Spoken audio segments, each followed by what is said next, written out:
What happens when a government mistakes permissiveness for compassion? Europe, once a bastion of borderless idealism, is learning the hard way. France has now claimed the title of Europe's top destination for asylum seekers, a position once held by Germany for over a decade. But let's be clear, this is not a success story.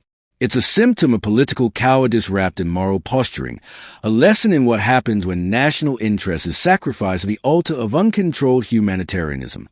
Germany has finally begun to reverse course, not out of ideological enlightenment, but necessity. The numbers became unmanageable, the violence too visceral, and the public patience expired. In 2023 alone, over 334,000 asylum seekers entered Germany. That year also bore witness to atrocities on German soil, violent crimes committed by individuals who ostensibly fled violence themselves. Chancellor Olaf Scholz's government acted not because it wanted to, but because it had to. Tighter borders, reduce incentives, and EU-level coordination slashed German asylum claims by 41% in the first quarter of 2025. The data speaks plainly. Policy matters. Meanwhile, France marches in the opposite direction, cloaking its inaction in the language of generosity. President Emmanuel Macron presides over a system that now leads Europe in both legal and illegal immigration. In 2023, France handed out a record 323,261 residence permits to non-European migrants, 40% more than in 2016. Even among asylum seekers, France has become the most rewarding destination. €426 a month for those without accommodation, free state medical care, and virtually no deterrent to prevent abuse of the system. Fondapol, a French liberal think tank, was blunt in its conclusion. France is now the most permissive country in the EU on asylum and immigration. This is not compassion. This is surrender. The same elite class that lectures its citizens about inclusion and openness also turns a blind eye to the practical consequences. Overloaded services, social fragmentation, rising crime, and eroding public trust in the rule of law. When a state abdicates control of its borders, it doesn't project moral superiority. It broadcasts weakness. Migrant smuggling gangs have noticed. So have the migrants themselves. France, and to a significant extent Britain, are perceived as soft touches, places where the rules are loose, enforcement is scarce, and benefits are generous. Britain, of course, no longer shackled to Brussels, had a chance to chart a different course. It failed. Rishi Sunak's government signed a £480 million agreement with Macron in 2023 to curb small boat crossings. The result? Nearly 9,000 migrants crossed the channel in the first months of 2025 alone, a staggering 42% increase over the same period last year. The Prime Minister may as well have set that money on fire for all the good it did.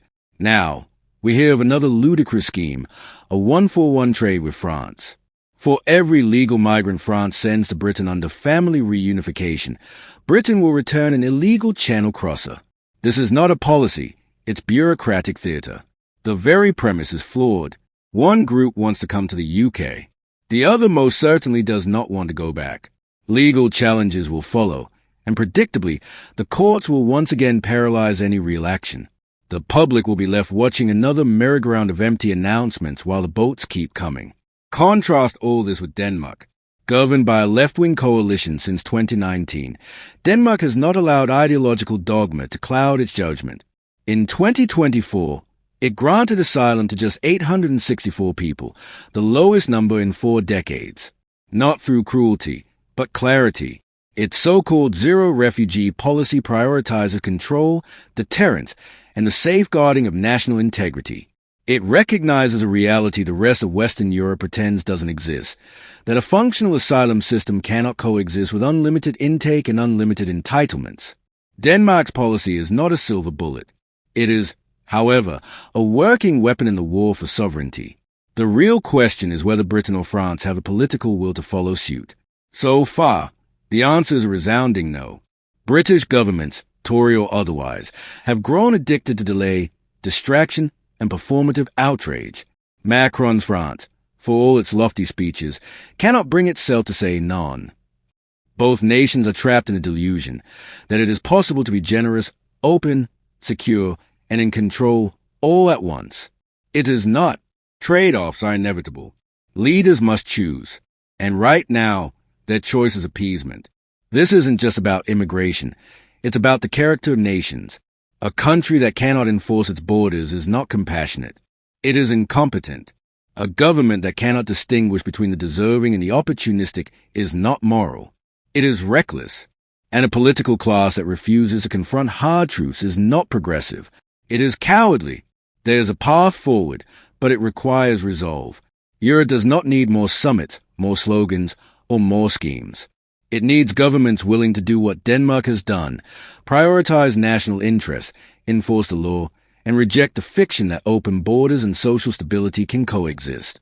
Until then, the boats will keep coming, and so will the consequences.